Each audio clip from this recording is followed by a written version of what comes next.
Hello and welcome. Today's topic is how fitness testing builds efficacy. Real success starts here.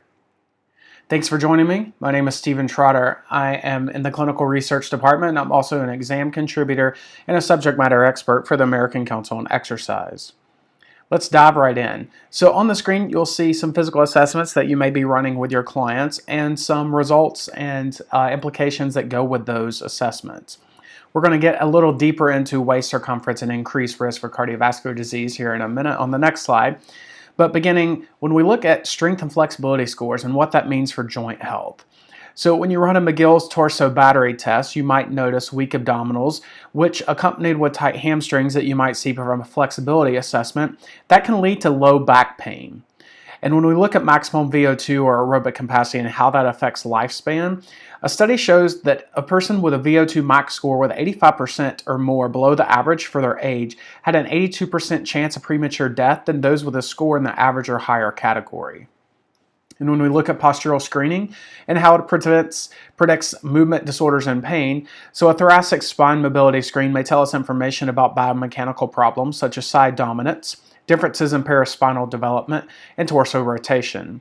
And you might also notice that a lack of thoracic mobility in one of the movement screens that you do, and that will also negatively impact glenohumeral mobility as well. So let's get a little deeper into this dissecting waist circumference. So on your screen at the very bottom, you'll see a chart for your reference on the criteria for waist circumference in adults. So research shows that for every 1 inch increase in waist circumference for men, we expect to see an increase in blood pressure by 10%, an increase in blood cholesterol by 8%, a decrease in HDL cholesterol by 15%, an increase in triglycerides by 18%, and an increased risk for metabolic syndrome by 18%. Now, what do we do with all this information? So we run these physical assessments and we chart it and we tell our clients the results, but what does that actually mean to them? We need to use these results as building motivation with our clients. And that first begins with assessing a client's why. Why is the client there? Are they there actually to make a change, or are they there because their spouse, partner, a family friend, or loved one told them that they needed to make a change? We've got to figure out where they are in the stages of change model to see how to best approach them. By using this information, we can fuel the health belief model. We've got to make our clients understand that ultimately they are the one person in control of their own health, and every decision that they make will either get them closer or further away from a healthy lifestyle. We need to educate them on the implications related to these results. Take, for example, let's go back to the waist circumference. Let's say that we have a male client that has a family history of heart disease, premature death, cardiac events, and cardiovascular disease. It's very important and it's imperative for us to get this information to our client to understand that he has the opportunity to make a change and start adopting healthier behaviors that may allow him to live a longer, healthier life than those who have come in his family's past. Now, when we talk about motivation, our ultimate goal is to build adherence. And when we build adherence, here's a few tips of making adherence a little bit easier. Written agreements are so helpful with our clients. And it's really a combination of you as the trainer and the client making a commitment to each other. It's a shared responsibility. And we know that with shared responsibility, we're here to see greater success.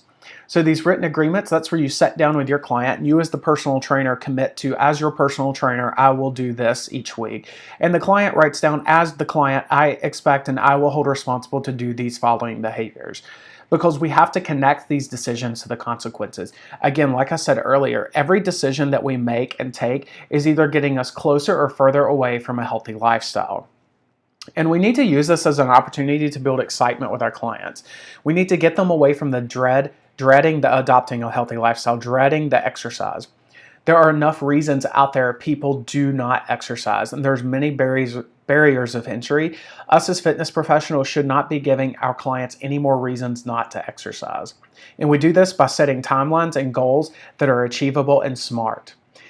And it's about setting those goals on the behavior goal of if your client met their behavioral movement this week and met their nutritional goals for the week, let's celebrate those wins.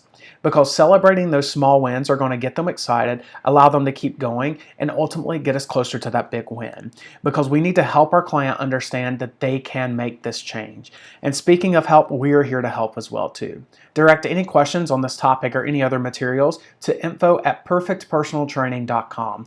Make it a great day, and we'll see you next time.